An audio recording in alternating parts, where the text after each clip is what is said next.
নমস্কার বন্ধুরা, all time রান্নাঘরে আপনাদের সকলকে স্বাগত। আশা করি সবাই ভালো আছেন এবং সুস্থ আছেন। আজ আমি আপনাদের করে দেখাবো একটি নতুন রেসিপি, সেটি হলো ভাজা চুষি পিঠের রেসিপি।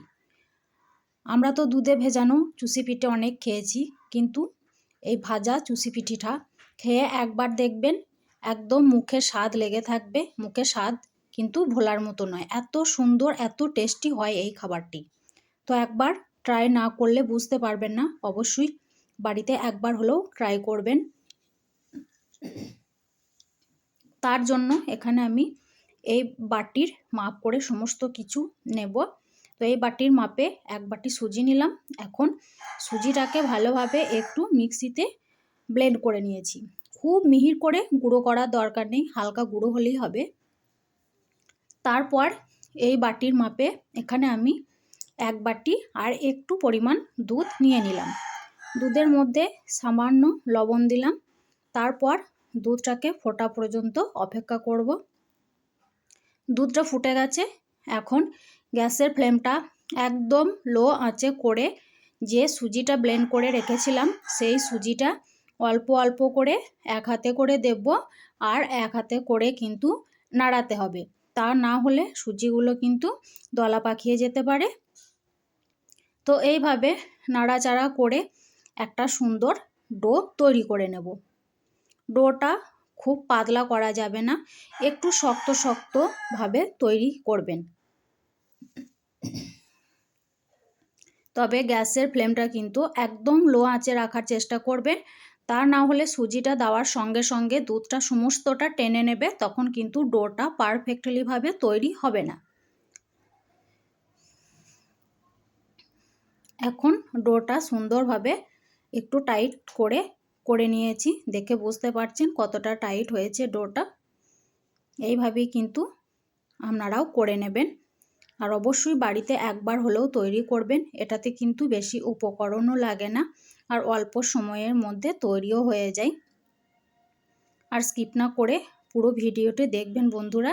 ভালো লাগলে লাইক করবেন, কমেন্ট বক্সে আপনাদের মতামত জানাবেন, আর আমার চ্যানেলে নতুন হয়ে থাকলে চ্যানেলটি সাবস্ক্রাইব করে বন্ধু হয়ে পাশে থাকবেন।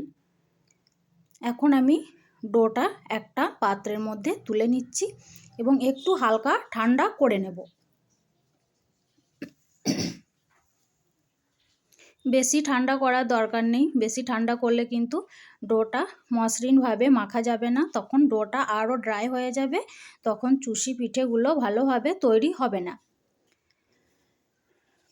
এখন হালকা ঠান্ডা হয়ে গেছে, তো হাতের মধ্যে 1 চামচ মতো ঘি নিয়ে আমি ভালোভাবে ডোটার উপর একটু মাখিয়ে ডোটাকে একটু ভালোভাবে মথে নেব, যাতে মসৃণভাবে ডোটা তৈরি হয়। আপনারা চাইলে কিন্তু সাদা তেলও দিতে পারেন, কিন্তু ঘি দিলে ফ্লেভারটা খুবই ভালো আসে। তার জন্য এখানে আমি ঘি ব্যবহার করলাম। আপনাদের ইচ্ছা মতো আপনারা ব্যবহার করবেন। তো খুব ভালোভাবে মথে নেব ডোটাকে। আপনারা যদি ডোটাকে পারফেক্টলিভাবে তৈরি করতে পারেন, তাহলে কিন্তু ডোটা হাতের মধ্যেও চিটচিটেভাবে লাগবে না, আর যখন কাঁচি করে কাটবেন তখন কাঁচির মধ্যেও কিন্তু ডোটা লেগে যাবে না। কোনো রকম ময়দা বা চালের গুঁড়ি এখানে কিন্তু ব্যবহার না করলেও চলে যাবে। দেখে বুঝতে পারছেন আমার ডোটা কত সুন্দরভাবে মসৃণভাবে তৈরি হয়েছে। এখন এটাকে আমি দুটো ভাগে ভাগ করে নেব। একটা ভাগে আমি তৈরি করব, আর একটা ভাগকে একটা ভেজে সুতির কাপড় দিয়ে ঢাকা দিয়ে রেখে দেব।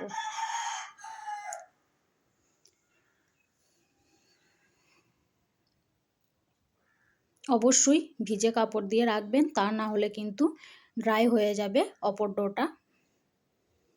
এখন ডোটাকে একটু গোল করে নিলাম। গোল করার পর এটাকে আমি একটা কাঁচি দিয়ে ছোট ছোট করে কেটে নেব।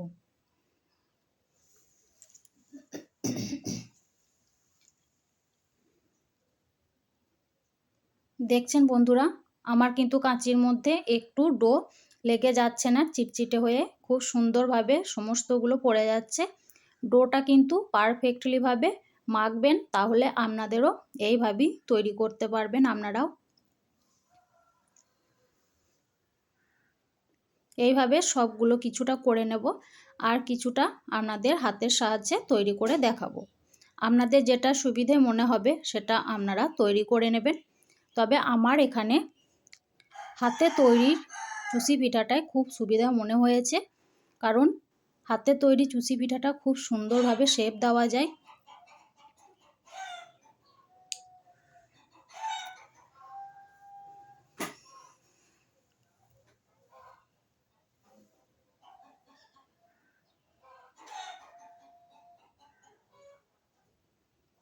এখন আপনাদের হাতে করে তৈরি করে দেখাচ্ছি।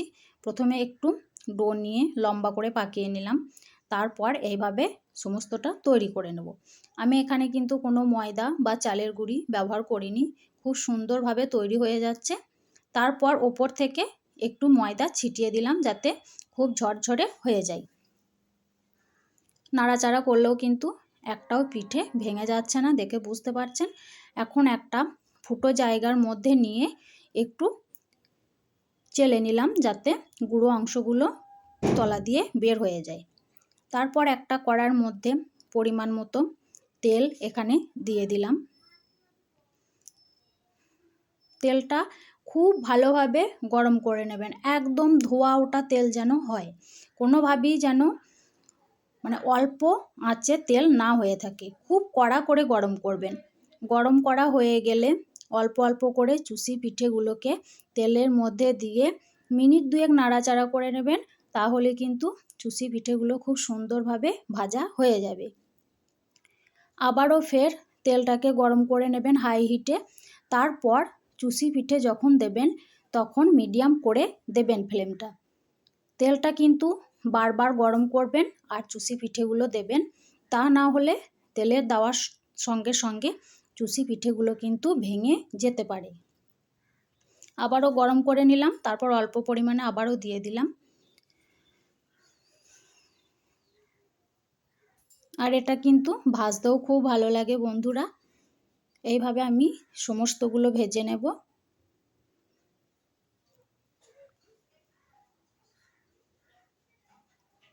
ভেজে নেওয়ার পর সবগুলো ভাজা হয়ে গেছে। এখন আমি একটা কড়ার মধ্যে যে বাটির মাপে সুজি নিয়েছিলাম সেই বাটির মাপে কিছুটা কম 1 বাটি চিনি দিলাম। 1 বাটি চিনির জন্য এখানে আমি 1.5 বাটির মতো জল দিলাম। তারপর ফ্লেভারের জন্য 2টো এলাচ থেতো করে দিয়ে দিলাম। চিনির আর জলটা খুব ঘন করার দরকার নেই। চিনিটা যখন জলের মধ্যে ভালোভাবে গলে যাবে তখন বন্ধ করে দেবেন গ্যাসের ফ্লেমটা। তারপর হালকা ঠান্ডা হতে দেবেন। আঙুল ডোবালে আমরা সহ্য করতে পারি সেই রকম গরম অবস্থায় চুষি পিঠেগুলো এই রসের মধ্যে দিয়ে দেবেন। তারপর একটু নাড়াচাড়া করে ঢাকা দিয়ে আধ ঘন্টার মতো রেখে দেবেন। আধ ঘন্টার পর ফিরে এসেছি বন্ধুরা, একদম আপনাদের সামনে নিয়ে চলে এসেছি পরিবেশন করে। দেখে বুঝতে পারছেন চুষি পিঠেগুলো একটাও কিন্তু ভেঙে যায়নি, সবগুলোই একদম গোটা গোটা আছে। তো এটা একবার হলেও তৈরি করবেন, খেতে খুব সুন্দর লাগে। আর এখানে আমি কিছুটা কিশমিশ দিয়ে পরিবেশন করলাম। আপনাদের হাতের কাছে কোনো বাদাম থাকলেও পরিবেশন করতে পারেন বাদাম দিয়ে, তাতেও কিন্তু খুবই ভালো লাগবে। তো আজ এই পর্যন্ত বন্ধুরা, ভালো থাকবেন, সুস্থ থাকবেন, ধন্যবাদ।